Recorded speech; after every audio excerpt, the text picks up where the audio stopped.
प्रिय विद्यार्थियों, वंदे मातरम।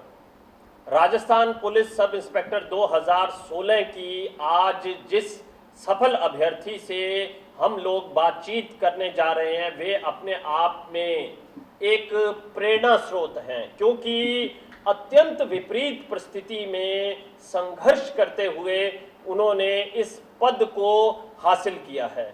और इस समय मेरे समक्ष खड़ी हैं पूनम स्वामी। तो पूनम, बहुत बहुत बधाई आपको। धन्यवाद सर। सर आपको भी बहुत बहुत बधाई। Thank you Poonam. मैं ये जानना चाहता हूँ कि आपने राजस्थान पुलिस सब इंस्पेक्टर परीक्षा 2016 में कौन सा स्थान प्राप्त किया? 383वां स्थान। 383वां स्थान प्राप्त किया है। और आपको गणना के हिसाब से किस पद की प्राप्ति होगी? आईबी की। आईबी सब इंस्पेक्टर के रूप में शीघ्र ही आप अपने दायित्वों का निर्वहन करेंगी।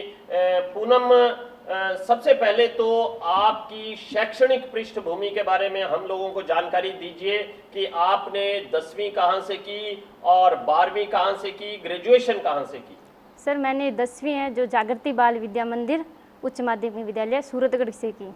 ठीक है। और 12वीं भी इसी विद्यालय से की। और जो मैंने ग्रेजुएशन की वो राजकीय महाविद्यालय सूरतगढ़ से की। ग्रेजुएशन आपने राजकीय महाविद्यालय सूरतगढ़ से की। आपकी ग्रेजुएशन कब कंप्लीट हो गई थी? सर 2015 में। 2015 में आपकी ग्रेजुएशन कंप्लीट हो गई। इसके अतिरिक्त भी क्या आपकी कोई शैक्षणिक योग्यता है? जी सर, एमए की थी मैंने। एमए आपने किस सब्जेक्ट में की? राजनीति विज्ञान में। राजनीति विज्ञान में आपने एमए की। और आपकी पारिवारिक पृष्ठभूमि क्या है? आपके पिताजी माताजी का नाम, आपके भाई बहन? जी सर, मेरे पिताजी हैं श्री सरवनदास स्वामी और मेरी माताजी हैं श्रीमती शोभती देवी और मेरे 2 भाई हैं और भाभी हैं और एक छोटी सी भतीजी हैं। ठीक है। और आपके पिताजी क्या काम करते हैं? क्योंकि जैसा कि मुझे विदित है कि आपने काफ़ी संघर्ष किया है पढ़ाई के दौरान, तो आपके पिताजी वर्तमान में क्या काम करते हैं? सर मेरे पिताजी वर्तमान में ड्राइवरिंग का काम करते हैं। हमारा खुद का जो है ट्रैक्टर है और टैंकर है, पानी सप्लाई करते हैं। ठीक है पूनम। और मुझे ये बताइए कि आपके पिताजी ड्राइवर हैं, आपका खुद का ट्रैक्टर है, टैंकर है और पानी सप्लाई का काम जैसा कि आप करते हैं, लेकिन जहां तक मुझे ज्ञान है आपकी पढ़ाई के आरंभिक दौर में बड़ी विपरीत परिस्थिति में आपने काम किया, उस बारे में कुछ जानकारी दीजिए। जी सर, जो मेरी स्कूल की जो शिक्षा थी उस टाइम जो मैंने 12th तक जो शिक्षा की उस टाइम हमारे घर में लाइट नहीं थी, तो मैं जो लालटेन या जो भी चिमनी घर पे जो भी होती थी सुविधा मोमबत्ती उसके द्वारा स्टडी करती थी। बहुत बढ़िया पूनम। मेरी हमेशा से आदत रही है कि मैं लेट तक स्टडी करती हूँ, 12 बजे तक 1 बजे तक। जब तक स्कूल में भी जो टेस्ट वगैरह देते थे कंप्लीट नहीं होता था सिलेबस, तो मैं उसको कंप्लीट करके सोती थी।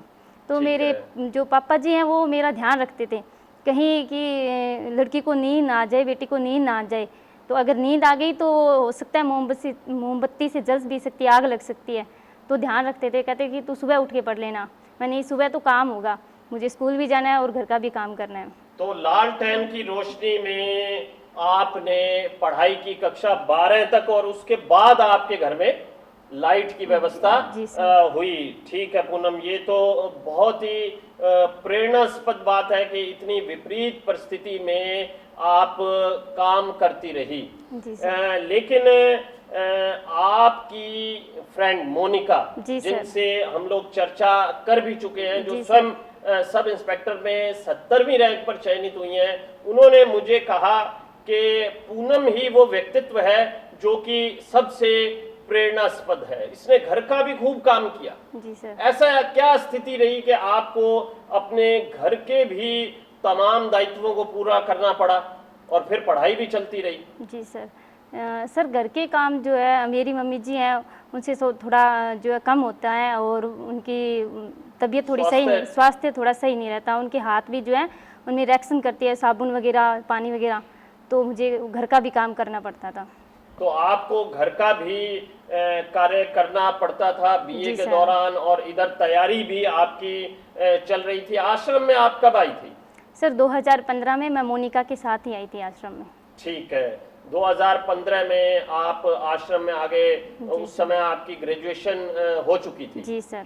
तो आपने क्या लक्ष्य बनाया कि आपको क्या बनना है? सर कि मैंने जो 2015 में आरएस का बैच ज्वाइन किया था, ठीक है। उसके बाद 2016 में जब सब इंस्पेक्टर की भर्ती आई तो मैंने और मोनिका ने साथ में ही पहले दिन ही जो है एसआई का बैच ज्वाइन कर लिया 15 मार्च 2016 के दिन। ठीक है। और उसके बाद हम दोनों ने एक टारगेट डिसाइड किया कि हमें सब इंस्पेक्टर ही बनना है। बहुत बढ़िया। एक ही और लक्ष्य पे काम किया, सिर्फ एक लक्ष्य पे। सिर्फ एक लक्ष्य जी सर। पर आपने काम किया, और वो लक्ष्य था सब इंस्पेक्टर, और जी सर। आपने उस लक्ष्य को प्राप्त भी कर लिया। जी सर। ऐसा होता है कि हर बच्चे के तैयारी के दौरान ऐसे क्षण आते हैं जो कि बड़े ही दबाव युक्त होते हैं। क्या आप कभी दबाव में नहीं आई, जबकि परिस्थिति बहुत विपरीत थी, बहुत ही चुनौतीपूर्ण थी? क्या कभी दबाव क्रिएट नहीं हुआ कि इसको छोड़ देते हैं, नहीं करते, क्या हो जाएगा सब इंस्पेक्टर बनकर?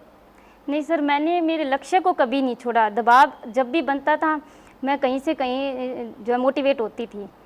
या तो मुझे टीचर है जो आश्रम के गुरुजन हैं उनसे मोटिवेशन मिलता था, या मेरी जो फ्रेंड है उनसे मोटिवेशन मिलता था, और मैं दोबारा संभल जाती थी।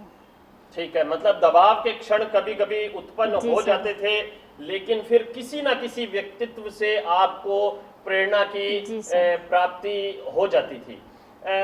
कभी ये नहीं आया दबाव रिश्तेदारों की ओर से कि या अन्य लोगों की ओर से कि आप क्यों अपनी बेटी को पढ़ा रहे हैं, स्थिति विपरीत है, इसका विवाह कर दीजिए? ऐसा दबाव उत्पन्न नहीं हुआ क्या आपके जी सामने, सर। आपके पिताजी के सामने? जी सर, होता है। और जब तक मेरा सिलेक्शन नहीं हुआ तब तक होता रहा है। अब जो है स्थिति चेंज हो गई है, सिलेक्शन बिल्कुल, होते अब तो स्थिति सर चेंज 3 हो दिन गई। के अंदर ही मुझे बहुत ज़्यादा चेंजेस दिखाई दे रहे हैं सर। जैसे एक रोचक बात मैं बताना चाहूंगा, बड़ी रोचक बात, एक मेरे को खासकर लड़कियों के संदर्भ में ये बात लगी क्योंकि सब इंस्पेक्टर का जैसे ही परीक्षा परिणाम आता है ना, तो एक रैंक विशेष के बाद आइडिया नहीं लगता कि भाई सिलेक्शन हुआ है या सिलेक्शन नहीं हुआ है, या कौन सा पद जो है वो मिलेगा। तो पूनम ने रिजल्ट आ गया, पूनम ने मेरे को कहा फोन पे कि सर रिजल्ट आ गया है, मेरी 383वीं रैंक आई है, मुझे बताइए कि क्या मैं चयनित हूँ। तो उस समय हमारी कैलकुलेशन चल ही रही थी, अभी बैठे हुए थे हम लोग और कैलकुलेट करने में लगे थे कि किसको क्या पद जो है वो प्राप्त होगा। मैंने कहा अभी थोड़ी देर में बता रहा हूँ। क्या नहीं सर, आप जल्दी बता दो कि मेरा सिलेक्शन क्या मानते हैं आप? मैंने कहा भाई ऐसी क्या जल्दी है, इतनी क्या जल्दी है? तो पूनम ने कहा कि मेरे भाई जो हैं वो ये चाहते हैं कि तुरंत ही सिलेक्शन की डीपी लगा दी जाए फेसबुक पर या व्हाट्सएप पर कि हमारी बहन चयनित हो गई। और ये कोइंसिडेंस है कि बहुत सारी बच्चियों ने, बेटियों ने मेरे को फ़ोन किया कि सर जल्दी बताइए, क्योंकि मेरे जो भाई हैं वो ये फेसबुक पर लगाना चाहते हैं कि हमारी बहन जो है वो सब इंस्पेक्टर में चयनित हो गई। तो भाइयों में ये एक विशेष बात रहती है कि सर, वो उनको बहुत लगता है कि हमारी बहन जल्दी से जल्दी थानेदार बन जाए। क्यों? जी सर, बहुत खुश हैं सर। कह रहे हैं कि अब तो सब कुछ चैन चैन सा लग रहा है, बाहर जाते हैं तो कुछ प्राउड फील हो रहा है। बहुत ही बढ़िया।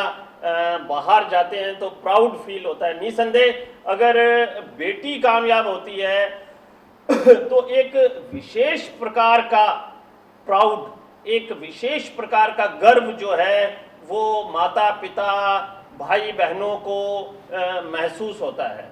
और मैं ये मानता भी हूँ कि चुनौतीपूर्ण परिस्थितियों में काम करके यदि सफलता प्राप्त होती है तो उसका आनंद दोहरा हो जाता है।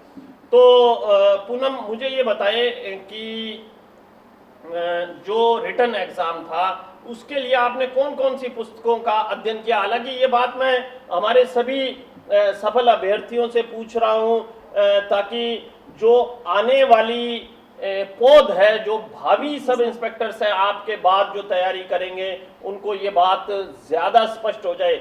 और एक बात और स्पष्ट हो जाए कि लंबा काम है, शॉर्ट टर्म नहीं है, क्योंकि जिस भी व्यक्ति से हम बात कर रहे हैं, जिस भी सफल अभ्यर्थी से हम मुखातिब हो रहे हैं, तो वो यही कहता है कि मेरे को 3 साल हो गए, मेरे को 4 साल हो गए, मेरे को 5 साल हो गए। कई बार बच्चे मेरे को आकर कहते हैं, सर फला सफल अभ्यर्थी ने ये कहा कि मैं तो 6 महीने में चयनित हो गया, मैं तो 6 महीने में IAS बन गया या RAS बन गया। तो उन्हें समझाना पड़ता है कि ये बात प्रेरणा देने के लिए कही जाती है। जी सर, जबकि एक लंबे अध्ययन की आवश्यकता पड़ती है। जी सर, शॉर्ट टर्म कुछ नहीं होता, एक लंबा टाइम देना पड़ता है सर। अगर हमें सिलेक्शन करवाना है तो एक लंबा टाइम चाहिए, और जो भी शेड्यूल होता है उसे कंप्लीट करना एक बहुत बड़ी चुनौती होती है, उसे कंप्लीट करना। और जो भी हमारे जो गाइड लगाई हुई थी पुस्तकें, वो थी एक जो लक्ष्य, राजस्थान लक्ष्य GK के लिए, और साइंस के लिए विज्ञान एवं प्रौद्योगिकी डॉक्टर राजेंद्र जी पेंसिया की जो बुक है, बहुत ही अच्छी बुक है वो साइंस के लिए।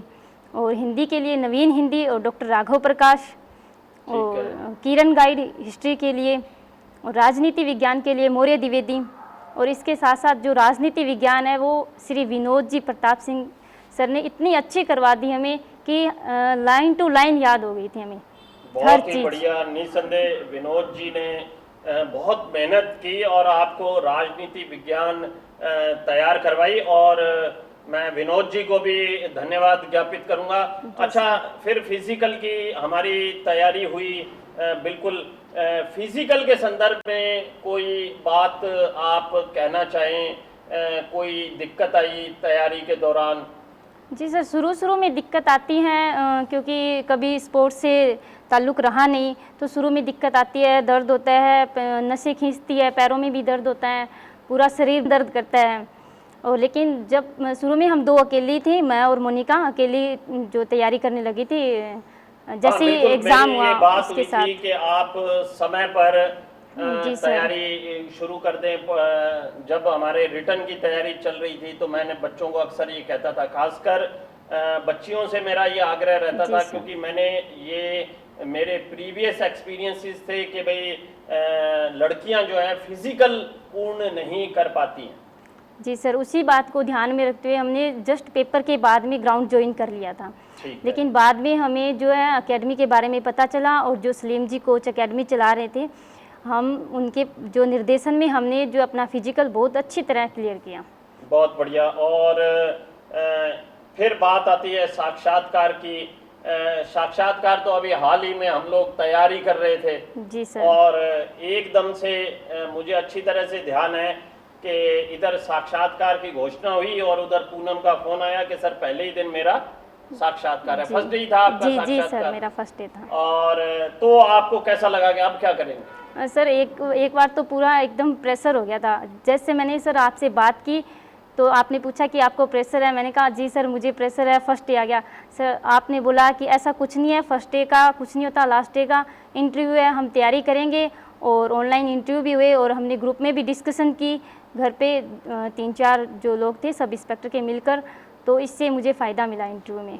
ठीक है, बहुत ही बढ़िया। साक्षात्कार में आपसे क्या क्या प्रश्न किए गए? सर शुरुआती क्वेश्चन शैक्षणिक योग्यता पे पूछे गए, और बाद में जो मेरा राजनीति विज्ञान MA में रहा है विषय, तो उस पर काफ़ी क्वेश्चन पूछे गए, और 2-3 केस स्टडी भी पूछी गई। 2-3 केस स्टडी भी आपसे पूछी गई, जबकि सामान्य तौर पर इस बार मैंने नोट किया कि सब इंस्पेक्टर के इंटरव्यू में केस स्टडी को अपेक्षाकृत कम वेटेज दिया गया। और एक क्या था कि सब इंस्पेक्टर में जो टाइम ड्यूरेशन था, जी सर, जैसे कि सामान्य तौर पर सब इंस्पेक्टर का इससे पहले लगभग 20 से 25 मिनट इंटरव्यू चलता था, लेकिन इस बार कई लोगों को तो 12 मिनट में ही बाहर भेज दिया गया। शायद कोविड की वजह से ऐसा रहा कि इंटरव्यू का ड्यूरेशन जनरली 15 मिनट रही। तो आपका इंटरव्यू लगभग कितने मिनट चला था? सर यही 15 मिनट चला था मेरा इंटरव्यू, और फर्स्ट डे था, उस दिन फेस शील्ड भी लगाई गई थी। हाँ, फेस शील्ड लगाई गई थी कोविड से रक्षा के लिए। उसके बाद फिर वो फेस शील्ड नहीं लगाई गई सर। बिल्कुल बिल्कुल बिल्कुल बिल्कुल, आप सही कह रही हैं। तो पूनम, आपने बहुत सारी जानकारी हमारे बच्चों को दी और इस बात की प्रेरणा भी, खासकर बेटियों को इस बात की प्रेरणा दी कि वो मेहनत करें चाहे परिस्थिति कितनी विपरीत हो। माता पिता को प्रेरणा दी कि आप अपनी बेटियों को पढ़ाएं, क्योंकि जब बेटी सफलता अर्जित करती है तो बड़ा गौरव का भान जो है वो होता है। तो मुझे ये बताएं कि अब आप बाकी लड़कियों को जो तैयारी करने के लिए उत्साहित हैं, प्रेरित हैं, क्या कहना चाहेंगे, संदेश देना चाहेंगे? मैं यही संदेश देना चाहूँगी, जो भी लड़कियां तैयारी कर रही हैं वो एक अपना टारगेट डिसाइड करें और उस टारगेट पर ईमानदारी से काम करें। अपने जो माँ बाप का सपना है उसको सच करें, और साथ में जो माँ बाप के जो एक मन में डर रहता है कि हमारे जो सम्मान बना रहे, एक लड़की को बाहर भेजते हैं तो इनमें एक डर रहता है कि लड़की को बाहर भेजना भी है जी। हाँ, बिल्कुल, हाँ, एक भय रहता है माता पिता के जी मन सर, में। एक गलत साबित ना हो जाए कहीं, माँ बाप को ये भय रहता है। तो वो आप उसको सही साबित करो कि हम सही हैं, सफल होंगे, और जो हम अपना और आपका जो सम्मान है बनाए रखेंगे। बिल्कुल, बहुत ही महत्वपूर्ण बात है, क्योंकि जब भी बेटियों को माता पिता बाहर भेजते हैं तो बड़ी फीलिंग ऑफ इनसिक्योरिटी रहती है। तो बेटी का भी ये दायित्व है कि वो माता पिता के सम्मान को बनाए रखे और सफलता अर्जित करे, ताकि परिवार का नाम जो है वो गौरवान्वित हो। तो ये थी पूनम स्वामी, जिनसे हमने चर्चा की, और निसंदेह बहुत ही प्रेरणास्पद है पूनम स्वामी सभी के लिए, जो इतनी विपरीत परिस्थिति में इन्होंने काम करके और कामयाबी हासिल की है। जय हिंद, जय भारत।